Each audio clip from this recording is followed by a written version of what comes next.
Fala galera ligada no podcast Bom Dia Tricolor. Muito bom dia, boa tarde, boa noite para você que está escutando. Vamos começando mais um programa e no episódio de hoje a gente vai falar obviamente sobre a vitória do São Paulo em cima da Ponte Preta por 2-1. Então como é que foi o jogo, né? O que o São Paulo apresentou de bom, de ruim. Também vamos falar, obviamente, de como fica a situação do São Paulo na tabela de classificação, depois da segunda vitória consecutiva no Paulistão, e também repercutir o que o Rogério Ceni falou depois da entrevista coletiva pós-jogo, né? Vamos começar, então, falando sobre como que foi esse jogo entre São Paulo e Ponte Preta. E eu já começo dizendo, mais uma vez, né, até de maneira parecida como eu comecei o último episódio, falando que o São Paulo ele venceu, mas o resultado não pode mascarar o desempenho que o time teve, que foi muito ruim na maior parte do jogo. O São Paulo, eu acho que assim, até tivemos alguns pontos que foram sinais de melhora e outros que a gente tem que tomar, o São Paulo tem que tomar cuidado e temos que ficar atentos para ver se melhoram. Principalmente foi o seguinte, o São Paulo começou o jogo no campo de ataque da Ponte Preta, não estava levando muito perigo em contra-ataques da Ponte, nem nada assim, mas ainda não conseguindo criar jogadas de fato de ataque. Mas eu acho que assim, pelo menos o time estava cruzando um pouco menos, ou seja, ele estava insistindo menos naqueles cruzamentos óbvios, pelo menos no início do jogo. E nitidamente dava para ver que havia uma tentativa de tabelas para usar também o meio do campo para atacar. Então eu acho que o Rogério Ceni de fato instruiu bem os jogadores e tentou ao longo da semana trabalhar para que o ataque do São Paulo não fosse tão monossilábico, né? Para que ele pudesse também ocorrer pelo meio do campo e ocorrer outras jogadas de tabela para que também quando o jogador cruze ele esteja em condição de cruzar, né? Não aquele cruzamento ali da intermediária de perna cruzada, né? Mas um cruzamento na linha de fundo que seja de fato perigoso, né? Com ultrapassagem de preferência. Mas, então eu achei que o São Paulo pelo menos estava tentando, mas o problema é que o time não criava de fato jogadas de ataque, porque o time está errando muito passe, mas assim, o tempo todo, cada bola, ou a bola vem muito forte, né, ou tenta uma inversão e a bola sai pela linha de fundo. O Igor Vinícius errou muitos cruzamentos nesse jogo todo, aliás, assim, ele participou da jogada do primeiro gol do São Paulo, mas ele nem cruzou a bola, ele só tocou para o Marquinhos cruzar, e foi o Marquinhos que acertou o cruzamento na cabeça do Sara. Então, assim, eu acho que o Igor Vinícius, como lateral, ele precisa acertar um pouco mais os cruzamentos, né? Ele tem outras valências, mas não adianta. O cara é lateral, ele precisa acertar mais, não tem jeito. Eu acho que também, assim, ele não estava numa noite muito feliz, né? Ele não vai tão mal, assim, em cruzamentos como ele foi nesse jogo todo contra a Ponte Preta. Só que, assim, São Paulo está dando muitos tiros no próprio pé. Então, se continuasse na pegada que estava ali no jogo, talvez com o passar do tempo, talvez o time fosse se entrosando um pouco mais ali ao longo do jogo, acertando mais os passes e chegasse ao gol, pelo menos criasse mais jogadas de perigo. Só que toma o gol antes de fazer, e aí já sai atrás e tem que virar o jogo, já vem toda aquela pressão para cima dos jogadores. E a ansiedade de empatar, de virar, de saber que já não está numa situação confortável no campeonato, atrapalha, joga contra.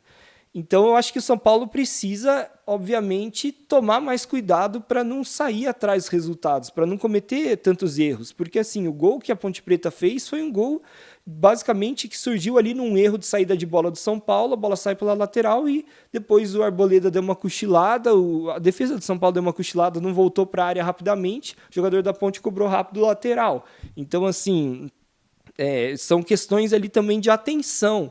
Não sei se de fato isso é uma coisa assim, isso é culpa do Rogério? Não sei, sabe? Os jogadores também têm que fazer a parte deles, eles têm que acertar os passes, né? Eles têm que conseguir minimamente fazer cruzamentos bons, e eles têm que estar ligados no jogo para não deixar esse tipo de coisa acontecer, como foi esse gol da Ponte Preta. Então, mais uma vez, depois dessa semana aí, é claro que o Rogério Ceni se fortaleceu depois daquelas declarações, né, dizendo que, apontando os problemas do clube, que não são só os problemas do time, né, mas de infraestrutura, a questão da piscina que a gente falou e tal. eu acho que ele voltou fortalecido e também nesse jogo acho que dá para apontar menos assim os erros do Rogério. Até porque se a gente for pensar também, o Marquinhos teve participação direta nos 2 gols do São Paulo no jogo. E ele foi um cara que entrou do banco de reservas, né? Então você pode falar assim, pô, já devia ter colocado como titular, mas às vezes o cara rende melhor vindo do banco. E foi uma estratégia, talvez, do Rogério colocar um cara que é veloz para atuar ali no final do jogo, e ele participou dos 2 gols, né? Ele influenciou diretamente no resultado positivo que o São Paulo teve nessa partida contra a Ponte Preta. Mas assim, de maneira geral, eu achei que tiveram esses pontinhos positivos, mas eles são mais por parte do Rogério Ceni do que o Rogério fez. Mas eu continuo preocupado com o desempenho do São Paulo, principalmente porque são muitos erros de passe, né? E aí o time não parece que não tem entrosamento nenhum, parece que os caras esqueceram como é que troca passes, não acerta o passe de jeito nenhum. Você pode ver que a maioria dos ataques do São Paulo eles morrem numa jogada que alguém erra um passe ou o cara não consegue dominar a bola, escapa, enfim. São questões aí que também fogem um pouco do controle do Rogério Ceni enquanto técnico. Vai um pouco além, acho que os jogadores também têm que dar essa resposta em campo, né? Mas, assim, então também falando um pouco do jogo, eu acho que tudo bem, o São Paulo pelo menos criou bastante, criou não, mas ele ficou bastante com a bola e tentou empatar o jogo até o fim, conseguiu empatar já nos acréscimos, né, aos 45, se eu não me engano. Ali tudo bem, talvez a gente possa até falar, beleza, ali pelo menos pelo volume de atuação, não de lances criados, porque não foram tantos lances claros criados, mas pela permanência do São Paulo no campo de ataque da Ponte Preta, o time merecia o empate, mas aquele último gol, lá, o segundo gol que deu a vitória para o São Paulo, foi um lance de pura sorte, vamos ser honestos. É claro que tem um pouco de mérito do Marquinhos de ter disputado a bola até o fim e feito pressão no zagueiro da Ponte, porque daí ele erra o passe para o outro zagueiro ali no meio e a bola sobra para o Calleri. E obviamente que o Calleri também tem muito mérito porque ele é um cara que não desiste das jogadas. Ele é um cara que é muito raçudo e ali ele chegou inteiraço na bola, né? É até interessante você rever esse lance depois, se tiver oportunidade, porque parece que o Calleri sabia que a bola ia chegar naquele lugar. Ele vem correndo e ele chega certinho no momento, como se tivesse recebido um passe mesmo do companheiro para finalizar. E finalizou bem no ângulo, sem chances para o goleiro, e ajuda bastante o São Paulo essa vitória, né? Apesar de eu estar falando de novo dos problemas do São Paulo, tem algumas questões que ainda precisam evoluir, que fogem do escopo do Rogério Ceni. Apesar de tudo isso, é claro que é importante o São Paulo ganhar, e a vitória facilita com que o time consiga cada vez mais confiança, cada vez mais tranquilidade para evoluir e aí sim chegar num nível de jogo mais apresentável, né, para um São Paulo Futebol Clube. Bom, galera, vamos falar agora sobre os principais assuntos abordados pelo Rogério Ceni na entrevista coletiva pós-jogo. Primeiro, ele falou um pouquinho sobre o desempenho do São Paulo no jogo. Ele disse que acha que esse jogo foi o melhor do São Paulo no Paulistão até agora e falou que as principais chances da Ponte Preta na partida foram em saídas erradas de bola, né, de jogo ali atrás do São Paulo, e ele admitiu, falou que nisso realmente precisamos melhorar. Depois, vários repórteres perguntaram questões sobre o rodízio, né, sobre o Rogério estar trocando muitos jogadores. E aí ele falou o seguinte, ele falou, olha, eu tento montar o melhor time para cada jogo e tento trocar bastante jogadores para evitar lesões, principalmente os jogadores mais velhos. Ele falou que ele só não trocou todos os jogadores, né? Só não trocou o Alisson, o Sara, basicamente, né, nos jogos, porque, enfim, ele acha que esses jogadores estão rendendo muito bem e não tem peças de reposições para as posições exatamente deles, que eles são importantes para o time, mas disse que ele gostaria de ter trocado todos os jogadores, inclusive esses, não é, né, mostrando que é uma questão mais aí física e tática, né? E aí ele comentou um pouco sobre a situação física de jogadores que estão no refis. Falou que o Luciano deve demorar mais de uma semana a 10 dias para voltar E o Luan deve demorar mais tempo do que isso, porque ele precisa retomar o condicionamento físico que não está muito em dia, né, por conta da lesão grave que ele teve. E ele também falou sobre a parte física dos jogadores, que ele acha que está melhorando, o time está fisicamente melhorando jogo após jogo. Ele lembrou que no jogo contra o Bragantino, depois que o São Paulo virou o jogo, ele não conseguiu mais imprimir o mesmo ritmo, mas que nessas duas últimas partidas os gols saíram no final, né, o que apontaria para o fato do time estar conseguindo manter, né, uma intensidade boa até o final. E, bom, e aí também finalizaram perguntando, né, ainda nesse assunto, se o Rogério acha que essa questão do rodízio afeta o entrosamento da equipe, acha que negativamente, né, o time fica menos entrosado, por isso não joga bem. Ele falou que não, porque ele joga, todos os jogadores que vêm, que são relacionados para as partidas, eles treinam juntos, né, com os mesmos treinamentos. Então, ele disse que isso não é uma questão. Depois perguntaram também mais especificamente sobre o rodízio de goleiros, se o Rogério vai manter e tal, né? E ele já tinha comentado na última entrevista coletiva e ele reafirmou que ele analisa jogo a jogo, que, né, ou seja, não vai mais manter o rodízio, ele vai colocar quem ele acha que é melhor. Depois perguntaram de novo sobre aquela questão do time.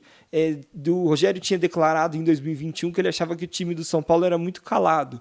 E aí o repórter falou: você acha que o time está um pouco mais falante, um pouco mais vibrante? O Rogério disse que o Rafinha foi muito importante para isso, para o time ficar mais vibrante, né? Fala que é um cara que tem um comportamento excepcional, que mesmo aos 36 anos ele tem um brilho nos olhos de um garoto que quer jogar, que ama jogar futebol. E ele também comentou que o Éder é um ótimo exemplo, porque é um cara que, apesar de não ter conseguido seu espaço no clube o ano passado, ele nunca desistiu, continuou trabalhando, né, e agora está sendo recompensado com, né, que ele jogou como titular nessa partida pelo São Paulo. E falando mais sobre o Éder, o Rogério elogiou bastante o jogador, falou que ele só não jogou muito em 2021 porque não estava na melhor forma física dele, e que vendo os treinamentos, o Rogério achava que o Éder merecia essa oportunidade. Aí também perguntaram do Gabriel Sara, quanto o Sara é importante para o time, sendo que ele é um dos poucos jogadores que não saiu, né, do time do São Paulo nesses últimos jogos, né, o cara que se manteve. Aí o Rogério até usou assim uma expressão: não, ele joga 120 metros por minuto. Nem entendi direito o que isso significa, mas ele quis dizer que tem uma métrica lá, que o Sara é muito intenso, que ele é muito importante e que ele tem talento além de entrega. E ele fala que, é claro, né, que é um jogador que tem entrega é muito importante, ele falou assim que o talento sem entrega não adianta, não é uma coisa que ajuda, mas ele falou que, segundo o Rogério, a entrega se sobrepõe ao talento, deixando a entender até que o time do São Paulo pode vencer, nessa lógica, né, vencer times que são melhores do que ele, se a equipe se entregar mais, né, mesmo sendo tecnicamente inferior ao adversário num possível confronto. Bom, galera, então essa foi a entrevista do técnico Rogério Ceni. Só um comentário que as coletivas estão sendo muito boas. Ele tem falado, ele é muito franco, honesto, assim, o Rogério, e ele fala abertamente sobre assuntos que outros técnicos não falam. Então, acho interessante que mesmo sobre jogadores, ele analisa os jogadores individualmente, isso é muito raro um técnico fazer. E acho interessante também ele se defender um pouco, porque foram muitas perguntas em relação ao rodízio, assim, como se fosse uma coisa absurda o que ele está fazendo. E ele falou que com uma naturalidade, sabe? Você tem que montar o melhor time, não precisa ficar repetindo os jogadores. E tem a questão física também. E aí eu também achei interessante ele ter falado sobre a questão do time estar bem para o início do Brasileirão, né? Ou seja, o time não chegar fisicamente destruído para o início do Campeonato Brasileiro, porque não deixa de ser uma alfinetada e uma comparação ao ano anterior, quando o técnico Hernan Crespo foi campeão paulista com São Paulo, mas na sequência o time não aguentava mais, estava muito destruído e não conseguiu manter o ritmo do Brasileirão. Bom, galera, com essa vitória, o São Paulo conseguiu, enfim, entrar na zona de classificação do seu grupo dentro do Paulistão, né? Ele está no grupo B, o São Bernardo ainda é o primeiro do grupo com 11 pontos, na sequência vem o São Paulo com 7, depois a Ferroviária também com 7 pontos, e no final o Novo Horizontino com 1 ponto. Então, assim, ainda existe uma briga ali forte nesse momento entre São Paulo e Ferroviária pela segunda posição do grupo. O São Paulo só está na frente da Ferroviária porque marcou mais gols, um golzinho a mais, mas em tudo o resto está empatado, inclusive saldo de gols é igual, que é 0 no caso. E só que a diferença é que o São Paulo tem um jogo a menos que esses outros 3 times que estão dentro do mesmo grupo. Então, potencialmente, se o São Paulo vencesse, se ele jogasse agora esse jogo faltando, e se ele vencesse, ele iria para 10 pontos, abriria 3 de vantagem da Ferroviária e ficaria apenas 1 ponto atrás do São Bernardo. Então, para você ver como 2 vitórias já mudaram totalmente o panorama, né, do tricolor, que ele foi da zona de rebaixamento para classificado, né, para um dos 2 que está na zona de classificação para a próxima fase do Paulistão. Próximo jogo do São Paulo é contra a Inter de Limeira, nessa quinta-feira, dia 17 de fevereiro, às 9h30 da noite, no Morumbi. E lembrando, né, galera, que essa semana, então, a gente tem jogo do Paulistão no meio de semana, aí o São Paulo joga de novo pelo Paulistão no final de semana, e aí no meio da semana que vem já tem confronto pela Copa do Brasil contra a Campinense, né? Então, claro que tem tempo até lá, a gente pode falar mais sobre isso no próximo episódio, mas já fica aí a perspectiva de que o São Paulo vai ter um jogo decisivo já na próxima semana. Bom, galera, eram essas todas as informações que eu queria passar para vocês no episódio de hoje. Muito obrigado por escutarem e até a próxima.